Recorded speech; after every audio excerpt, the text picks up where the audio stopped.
今年的第9號風颱鮑威已經發展做強烈風颱，目前強度是抑閣繼續佇咧增加，將有可能是會變作是今年上強的風颱。氣象署表示，這風颱鮑威按算拜5到拜6會上晚近台灣，無論敢會登陸，全台灣是攏會受影響落大水雨。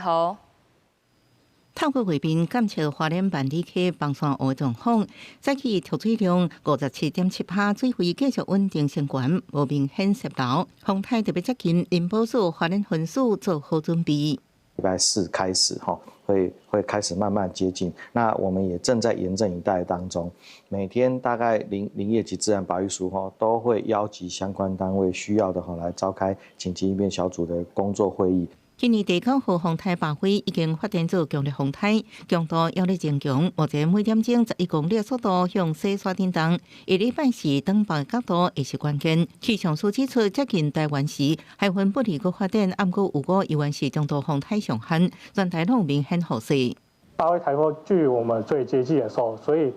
可以看到。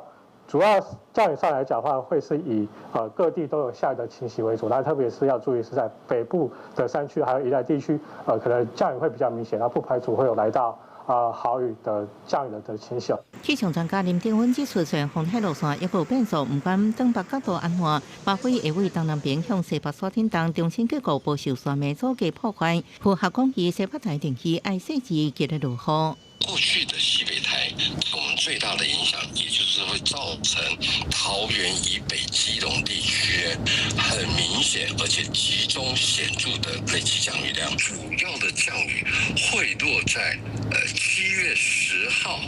到7月11號的上半天。林德芬分析，因為鮑威風颱暴風半徑大，有個下禮拜5到6全台攏受影響，無論風颱中心是毋是有登陸，發布海上風颱警報機率攏佇75%以上，甚至路徑若閣偏西了後登北，局部地區也閣有發布陸警的可能，一定要做好準備。記者綜合報道。